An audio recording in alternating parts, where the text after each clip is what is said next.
Shaffer, and I'm looking at why states need to implement threat assessments, especially within schools because of school shootings. Here's my handout. If you did not get a chance to scan the QR code, this is your chance now. And I believe if you are in the Zoom, why is this important? So there are currently only 17 states that have legislation in place mandating threat assessments on a legislative level, meaning that there are 34 states that do not have this legislation, which is very nerve-wracking. So I got all of my data from the Center for Homeland Defense and Security, and in 2021 alone, there were 251 school shootings, which that is very alarming, and it's the highest it's ever been. This study is important because I want to look at a threat assessment is a very important preventative measure. It is not something to predict school shootings, it's just used as a preventative. So, a little about my literature review.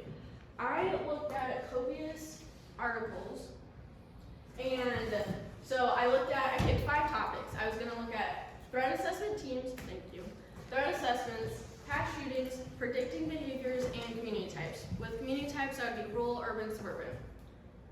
So, the first one I looked at was a case study that looks at different threat assessment teams. So what they recommend, this study specifically recommends that there should be a team of about 4 to 5 multidisciplinary people on these teams. And multidisciplinary people would be like the superintendent, the SROs if they have them, which is a school resource officer, school psychologists, sheriff, the local sheriff's department, coaches, even special ed teachers like art, music, PE, etc. So they recommended a 4 to 5 multidisciplinary team. And you kind of see that with all of the literature. They recommend a team of people doing these assessments instead of one specific person. So the next I looked at was threat assessments at schools, and this article goes into various threats and what is qualified as a threat. So they had 4 threats. There's a direct threat, which indicates a specific target, a specific act, and it's very straightforward to the point. For example, an example of a direct threat would be, I'm going to place a pipe bomb in all of the boys' bathrooms. You know exactly what I'm doing, you know where it's going to happen, and it's violent. Then the next is an indirect threat, and they're very vague. Sorry, oh my god. They're very vague, and a threat can ensue, but it's not confirming it. So this would be like, if I wanted to, I could shoot everyone in this school. There is a threat, however, I'm just saying if I wanted to do this, I could. Then we have veiled threats, and it has a strong implication of violence, but it's not explicitly saying that there's violence, and this would be, everyone would be better off if you weren't around. So it's kind of showing violence, however, it's not explicitly saying I'm going to do these things to you. And then there's conditional threats, and this is like demands and conditions. So for example, if you don't give me your lunch, I'm going to come into your classroom and shoot everyone. So if you don't give me your lunch, that's what's going to happen. Then I looked at the Rampage School Shooters, a Typology by Peter Langman. And what he did is he took 10 school shooters and he put them in different types. So he looked at traumatized shooters, psychotic shooters, and psychopathic shooters. So a traumatized school shooter, they usually come from a very broken home. There is at least one parent who's suffering from substance abuse or is in the or has a criminal history. And then the shooter themselves could either have suffered from physical abuse or even sexual abuse. And then we have psychotic shooters, which psychotic and psychopathic, they come from very intact homes. There's no evidence of substance abuse, there's no evidence of criminal history, the school shooters aren't being abused in any way.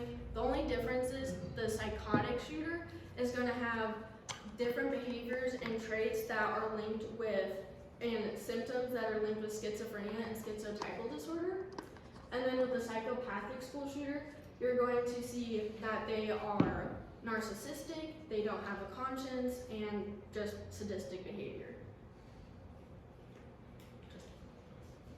So and then the last one I looked at, or no, just kidding. The next one I looked at was by Mary O'Toole. Actually, I understand that. Yeah, I do too. And she is an FBI agent, which if you take pro sem, I was the lawyer and this person. So She did research on school shootings for approximately 20 years or so, and so with all the school shootings she saw correlations between the two and came up with a bunch of different prongs of different like behaviors, family dynamics, school dynamics, and personality of what she found school shooters would normally exhibit. So a few examples would be leakage, and this is when there is a lot of violent acts, true intentions within like work and stuff, like their schoolwork, for example. So one example I have would be the Virginia Tech shooter, Cho. He had a lot of leakage starting practically at 8th grade. He was very fascinated with Columbine. He started writing a lot and had even been kicked out of one of his college courses because of how violent his writing was, and the kids just didn't feel comfortable with him around. And then rejection, which that's just how it sounds. You're kind of ostracized from your family, your peers, your friends, might even be teachers are ostracizing you. And you can see this with, for example, Nicholas Cruz. He did Parkland, Santa Fe, just a lot of people. And then another example would be an unusual interest in sensational violence. So we see that a lot of school shooters or even mass murderers are finding events that have high casualty and are studying them extensively. So my example would be Adam Lanza, the Sandy Hook shooter. He had an extensive Excel sheet. You would think he was in Victor's class, but he wasn't. This spreadsheet was about 500, had 500 mass murders of location, how many people they killed, weapons, and it just was very extensive. Should use SPSS. Right? Honestly. And then the last one I looked at was what can be done about school shootings. And with this one, it goes into the different community types, so rural, urban, and suburban. For urban schools, you're going to see a lot more security measures. For example, you're going to have metal detectors at the entrance of your school. You're going to have cameras everywhere to monitor the behavior. You'll sometimes have SROs, which are school resource officers. And then in suburban schools, you're going to see more searching of lockers. For example, the school I went to, whenever they called a lockdown, they would actually just be taking drug dogs and searching all of our all of our lockers. And then having staff in the hallways, which that's not unusual. Having entrances and exits locked, which honestly they probably all should be that way. And then even when visitors are coming into the school, you have to stop at the office, you have to sign in, and most of the time they even, like, if they have a camera, they'll take your picture, and the picture of you is on your name tag, so you're in a database of that school. And then for rural, you kind of see that there are less security measures along with less psychological help for students because there's just not enough funding. So, and then I'm going to go into what a threat assessment protocol is. So the National Threat Assessment Center in 2018 released a model that is basically here's how we would like you to set up a threat assessment, use at your own discretion, kind of make it your own. But so they came up with an 8-step model. You want to establish that multidisciplinary threat assessment team like I talked about. Then you want to define behaviors that are prohibited and concerning, so for example, all of those threats. And then you want to establish and provide training on a school-wide reporting system. With all the research I've looked at, I would suggest an anonymous reporting system because kids will be more likely to report behavior when it's anonymous because they don't want themselves to get in trouble. And also with those reporting systems, there's a way to vet whether or not it's a legit threat or if it's just someone who's just sending something in. And then you want to determine when law enforcement can intervene. You want to establish assessment protocols, so what are we doing to help that kid? What are we doing? Are we making sure they're getting psychological help? Are we reporting them so they're locked up for 72 hours or whatnot? And then we want to develop risk management options. So is the child being met with on a daily basis? Are they being met with once a week? Or are we ostracizing them and just pushing them off and making them deal with their own problems? And then you want to promote and create a safe school climate. And with that, it would be, you want to eliminate the code of silence. So the code of silence is really, I saw someone do something, I'm not going to say anything, I didn't see that actually happen. We want our kids to be able to come to us, feel safe to come to us, and come and talk to us. And then you want to provide training for all collaborators. Interesting enough, when I get into my actual study, I'll point it out, but some of the trainings I looked at, they only require teachers on the, or people on the multidisciplinary threat assessment team to be trained every 3 years extensively, and then after that, it's like little, here's a touch-up training on this, here's a touch-up training on that, but it's not an extensive, this is what you need to do training. So here's my definition. When I looked at all, like, I would say like 10 different governing bodies, there were 10 different definitions of what a school shooting actually is, which is very unfortunate because some governing bodies say that a school shooting has to be 3 or more casualties, when I don't think that is necessary at all to be classified as a school shooting. So every town, they do a lot of research on gun violence and school shootings. So the definition they chose was anytime a gun is discharged, a live round discharge on a school building or onto school grounds is referred to a school shooting. And I'm only looking at K through 12, but this also applies to colleges. And the database that I pulled my research from, they actually use similarly to this same definition, and it's because they don't want to, because it's so broad because of the indefinite criteria. So you want to be able to do whatever you want with this data, run it in different ways, be able to look at multiple things. So then threat assessment protocols, they aim to identify potential threats, seriousness of threats, and develop intervention plans. So for the remainder of the presentation, I might be referring to threat assessment protocols as TAPs, or just vice versa. Yeah. Here are my empirical questions. So I looked at, is there a significant difference in the number of injuries and fatalities between community types, so again, the urban and suburban. And then I wanted to see if there's a significant difference in the number of school shootings between those, again, so rural, urban, suburban. And then I also wanted to look at the states that have these protocols in place versus the states that don't have these protocols in place, and see if there was a difference in the number of injuries as well as the number of school shootings. And then continuing on. So the last 2 questions I looked at was specifically the 17 states that have these threat assessment protocols implemented. I wanted to see if there was a difference in fatalities and injuries and the number of school shootings when it came to pre and post implementation.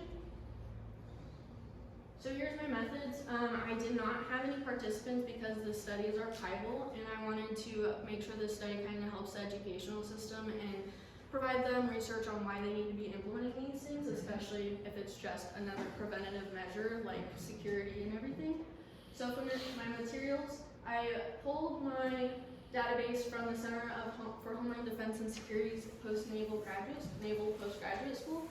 Their database goes all the way to 1970, and if there was a school shooting as of this morning, it would have been updated. So it's continuously being updated, unfortunately. So my design, this is a mixed measure design with factor analysis. I wanted to look at fatalities and injuries, especially associated with the 17 threat assessment states versus the 34 threat assessment states. And then I analyzed using Microsoft Excel with statistical analysis tests F and T. And some more. So my procedure. In the 30-year period, I looked from 1990 to 2020, and in that 30-year period, there was 1,257 school shootings. So for all 17 states, I needed to find the implementation date. So I found that according to all of the 17 states, I went on their legislative websites and typed in what I needed to find the dates. So for my end date, my end date is always going to be December 31st, 2021 for all 17 states. That's not going to change no matter what. The implementation date will change. So I found the implementation date was July 1st, 2012, and the difference between this date and this date was 3,105 days. So then I took those exact days and mirrored it to find the start date of that data. So for each state, these numbers are going to be changing other than this one. This is always going to stay the same.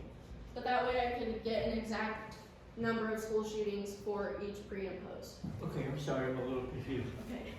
Implementation date versus start date. Could you run that past me again? Okay, so the start date is my first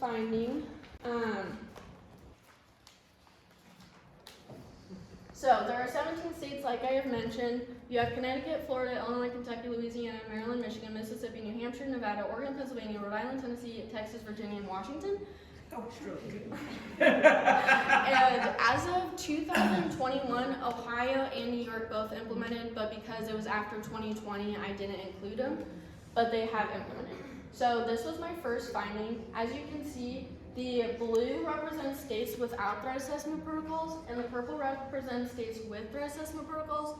That color scheme is going to carry on throughout the presentation. So the ones without, there were 659 school shootings, which is very alarming compared to the ones with school shootings. There was 119 school shootings, and this was significant at the .05 level. And I ran an F-test for that one. So this is just a generic graph of the 30-year span where you can see the number of school shootings with all states. It's in alphabetical order. So the blue represents, again, states without threat assessment protocols, and the purple represents states with threat assessment protocols. So as you can see, California has the highest number of school shootings, yet they don't have threat assessment protocols implemented. Whereas you have Texas, which is the second highest, that does have threat assessment protocols implemented. And you kind of see it goes down after that. And then especially your higher states, your states with a higher number of school shootings usually have threat assessment protocols, but even some of the smaller states that only have 1 or 2 school shootings also have threat assessment protocols implemented. For example, one of the lower ones is Rhode Island, only having 5, and they still have implemented. So here's my next finding. So I wanted to look at TAP states versus non-TAP states. This was significant at the .05 level. And I was seeing the difference in the number of fatalities and injuries. So with this, I had found that when you look specifically at injuries, which is on your right, in states without threat assessment protocols, your states without threat assessment protocols are 4.5 times higher than states with these protocols. And then when it comes to injuries, just kidding, fatalities are on the left. Injuries are on the right. Injuries were 7 times higher with states without these protocols, and that's very alarming. So here's where we go into my first state. I only included the statistically significant states. So again, I looked at 17 states, and I found about 7 that had statistical significance, unfortunately.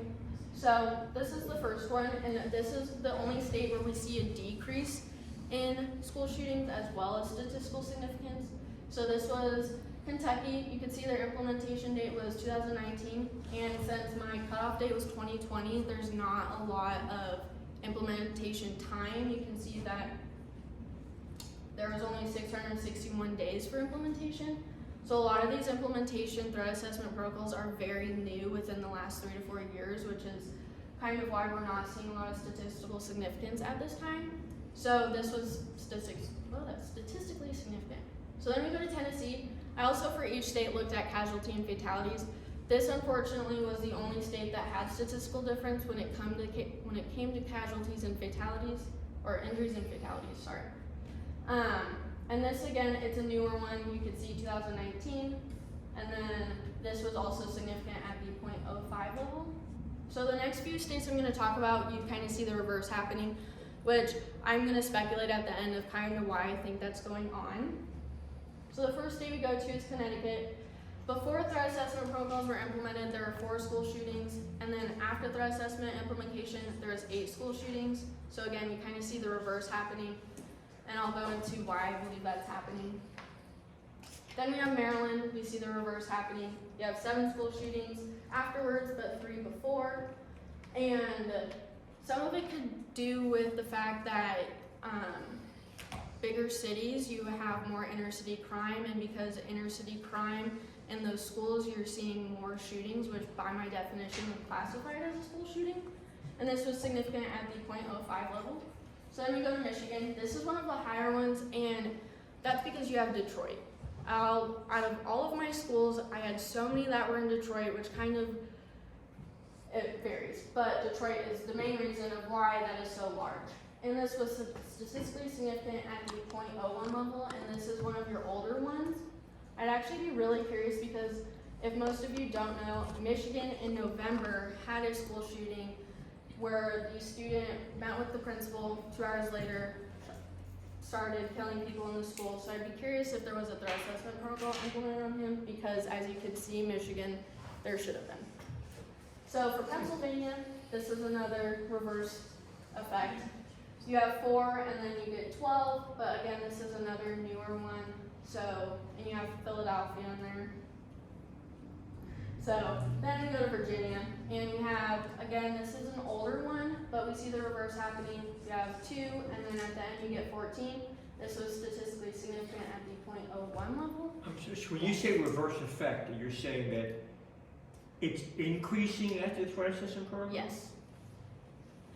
Which I will speculate at the end. Right. So then you have Pennsylvania. Oh my God, just kidding. So then you have Pennsylvania, which that was implemented again within my data, it was implemented like a year and a half. So we see the reverse happening. This was statistically significant at the .01 level as well. And am I going the right way? Am I going the wrong way? Okay, Virginia. I believe I just talked about this. 2, 14, reverse happening. Statistically significant at the .01 level. Then we have Washington, and this is, again, another reverse where we had 1 before, and then after implementation, we went to 5. This, again, is one of your newer ones. It was only around for about a year after I implemented, or after implementation date.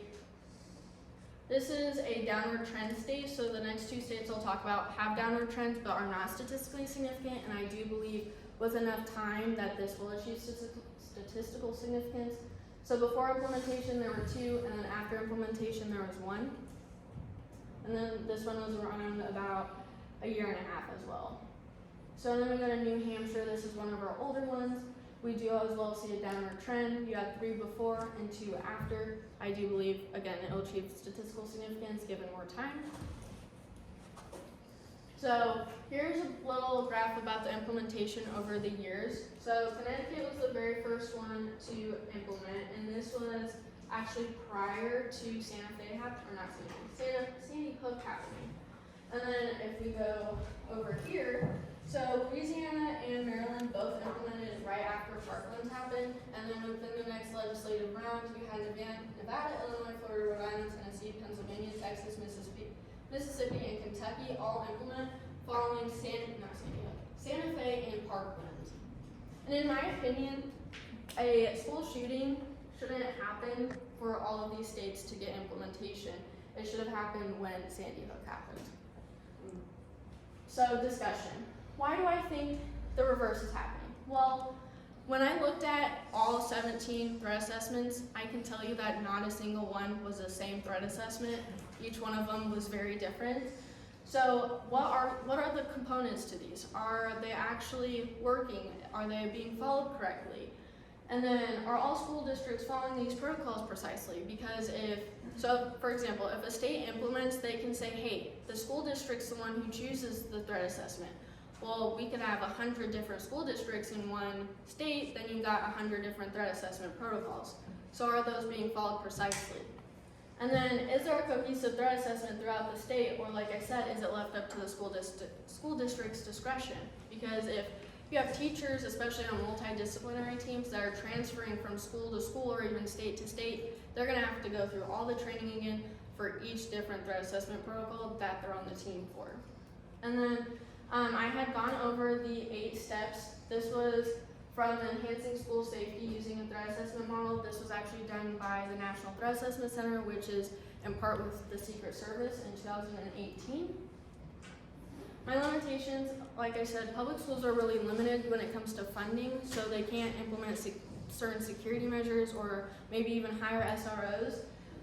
Following 2018, there was a lot of funding and grants given by the president at that time.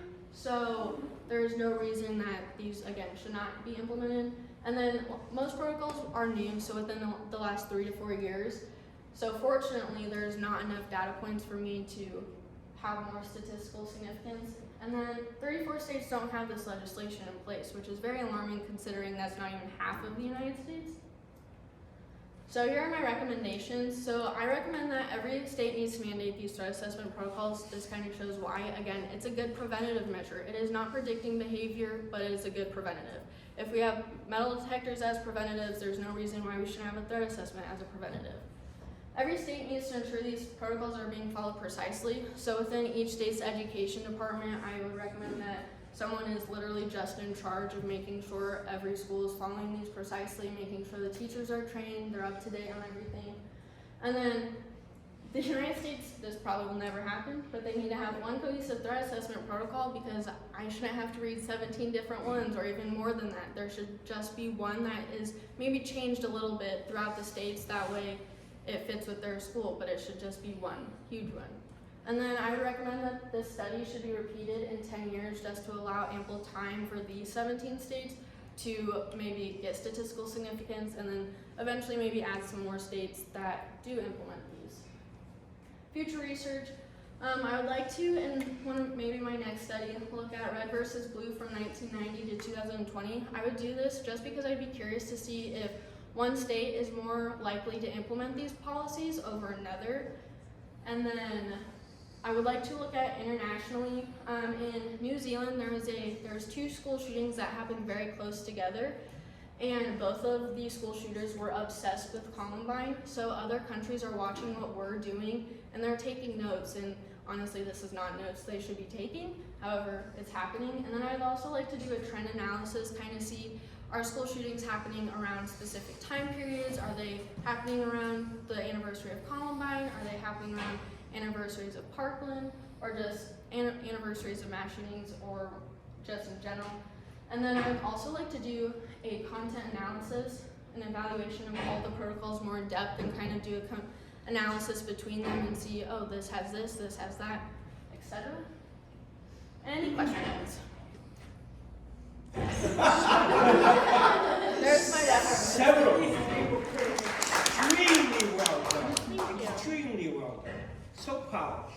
You come a long way. Thank you. I got my tears out before I saw it. That's good. That's good, Sam. That's good. God, there's so many ways you go with this. So if I follow what you're saying, you believe the reverse effects are somewhat due to the variability in the threat assessment protocols themselves. Yes, and also, so threat assessments don't necessarily have to be specifically on school shooters. It could be for gangs, it could be for self-harm, suicidal ideations. So having those in place, especially when it comes to gang violence, that's why you're kind of seeing those higher numbers, especially in those bigger cities. Okay, and so that goes back to the conversation you and I had when you first told me about this thing, right? Yes. And you know my bias, my objection is including all, and you just gave it right there. You're equating shootings from gang, not you personally, but you're equating shootings from gang violence to the kind of targeted threat that the Secret Service report deals Yes. with. Don't you think that messes everything up? I mean, because there's very different motivations behind very different protocols for those different kinds of school shootings. Yes. How can you, so what you need to do, one of the things you need to do, you need to sort that data out, make your own database. Yes. So that was a lot of school shootings to have gone through. Right? Come on. Oh my God, she's already done so like a million things more than she had to for the master's degree. This is like a dissertation. Well, we're laying out her life She work doesn't have here. real life, right? When the FBI hires you, this is the kind of stuff you need to do. Peter Langman hired me. I'm starting there in May. That's awesome. Good for you. Thank you. As an intelligence specialist on school shootings. Wow. Imagine Any other that. questions? Yeah. First one's a layup. A what? A layup. Should be an easy question. Okay. You said we have 17 states with, 34 without. Yes. So technically, Washington D.C. is counted as its own. Look, Like, I told you. She can add. I knew you'd ask that question. I had an explanation.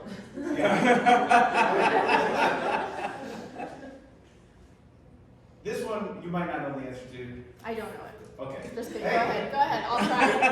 Did you find anything on who's giving these trainings? Cause like you asked, Yes, I did. about the school district versus the state. Yes. So for example, Virginia,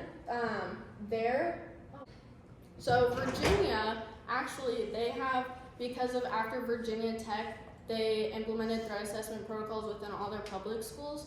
So you can see that the reverse is happening right here, but they're only being trained every 3 years by Virginia's Department of Criminal Justice Services. So that's who they're being trained by, or someone who's technically equivalent is what it said. But again, we don't know, it's every 3 years. I forget a lot of stuff in 3 years, so 3 minutes. yeah. Are you done? No, I actually highlighted, or I wrote down Virginia online, because your p-value, you're quite a few points off of there. I don't know if you covered any of that. Like, that seems like it's going to be a very, very small effect going so far over. Yeah, So. I'll look at that one again. And then on your, some of them you put .05, some of them you put .01. Did you run both of those for each state? Yeah. Okay. Mhm. That was my other concern. So my statement was, okay, so like, and it kind of goes along with your question. So the difficulty is in the variation. So you have different content in the different text. And then you have, which is the real big thing, the procedure of it all. Because like we have 88 counties, right? We don't know who's on those committees, just like you're saying, it should be multidisciplinary. You have Department of Criminal Justice doing it in one state. How many psychologists do they have? How many this, and that? So even when I sit in Secret Service trainings, they don't even do it uniformly. So that's the problem with so much in criminal justice. We're not the United States, we're the not United States. We couldn't walk down the street with a straight line because we all be doing everything differently, you know? So that's problematic, really is. And I just did research on it. So when you're dealing with local schools, everyone wants to stick their head in the sand, right? So if I am the head of the local, I'm the head of Tiffin City School Board, okay? And you're gonna come to me and you're gonna try to sell me on starting one of these. But all I see in your data are reverse effects. So how are you gonna sell me to do a threat assessment protocol? Because why are you gonna have metal detectors? What are those doing? It's a good preventative measure. Like, do you want to protect your kids even just a preventative, or would you rather them not have anything as a preventative? But my counter argument would be, all I'm seeing reverse effects. So to me, in my naivete as an uneducated with this stuff school board person, I think this is making problems worse. If you're getting reverse effects, it's making it worse, isn't it? I can jump in. I can No, jump I into it. was. Is- I can leave, is and then you guys can do your it. reverse seems to be in the injuries though, not in fatalities, correct? Yes, so we're seeing that more injuries are taking place. So that a school shooting is not good on any means, however, but if you were in a school shooting, I would much rather be injured than killed, in my own opinion. So you're kind of seeing, yeah, I kind of want to be here. So we're seeing that reverse happen where we are getting higher injuries, but less people are dying. You have a student that. So, in something I was thinking, looking at the reverse effect, do you think there's a possibility that you see the numbers going up anyways because these are becoming popularized? Yes, so It's a possibility. I've been told my ideas are way too big, especially for just like this. So I have actually wanted to look at that just because, for example, a new movie was released on HBO called The Fallout, and it's about a school shooting. And when I watched that, I was infuriated just because it's like a coming of age movie, but it should have been a coming to age movie about something else. Not glamorizing school shootings and what students go to. By our media, that's why more school shootings are happening, because the internet, everyone has access. We're just glamorizing school shootings in general. But the other thing is that you don't, it is new, and you don't have all the data, so you're looking at a very limited thing. So like you said, over time, Yes. you will have the data, so the reversal might be like steering the Titanic away from the iceberg. It takes time to turn it for it to succeed, yeah. Did I have another question? If you need to compare with the state, because right now you do pre and post, the same state. If you need to compare with the state or north and south or east west, what state what do you have in mind? I think it would be interesting to look at like state versus state, but my only reservation with that would be that they're using different threat assessment protocols. Yeah. So I would also have to look at the content of each one. So that one, I probably will look at that eventually, but it would just take a lot more time than I have right now. Yeah, maybe if they have some state they are similar, then you can compare different type of assessments, see if they can get different. They also have free interstate travel, so like someone like Rittenhouse can just go from one state to another with or without a protocol, and you have all that kind of making the data more confusing because, you know, just because they like to, it's infuriating to try and keep track of that. Yeah. Any other questions? Everybody wants to do like this kind of research now, right? Right? Yeah. Simple. Why do you think it takes a little bit of time for threat assessment protocols to start to be effective once you're implemented? Like how much time or why? Well, no. Why do you think it takes some time as opposed to an immediate? If you had introduced a protocol, someone might think, okay, we should start to see an immediate effect. But you're suggesting, well, it takes a little while for the protocol to really kick in and be effective. So for that, I would just say it's because of the implementation date, just to give states more time for implementation. Because, like for Virginia, I went back 2,840 days. So with more time, that number is going to change. So I'm going to be looking at a different post time and a different pre time. And if my post time, the school shootings go down, and with more time and added time, those should rise. So then we're going to have the reverse happen. But don't you think a lot of it is like people just don't know? They're still using terms like profiling. Yes. And they really mean threat assessment, and not everybody knows that these things even exist. Mhm. So I want you and you to tell them what happened at the federal level when we went to a federal place just this last week. Yes. So we went to the Hoover Dam, and there's a huge security gate. We're, of course, 3 women, but they were like, do you guys have any guns? Well, they didn't ask us to pop the trunk. They didn't ask us anything else. We could have had bombs for crying out loud. And then they didn't have like those mirrors to look under the car. They just let us go right through, and that was it. And Victor always says, terrorists lie. Oh yes, I do have a gun, but I have to be honest. I have a gun, but I have a bomb. Yeah. You know? Seriously, what the hell is that? You got me. And that's our federal government. You And guys at a place where if you have a bomb at the Hoover Dam, you could make some damage. It's not like you ever to Las Vegas, but I mean, really. Wow, Yeah, I mean, you guys are undercover, huh? Yeah, we they were. probably said, oh, grandma's right, who cares? But they were letting everybody. Yeah.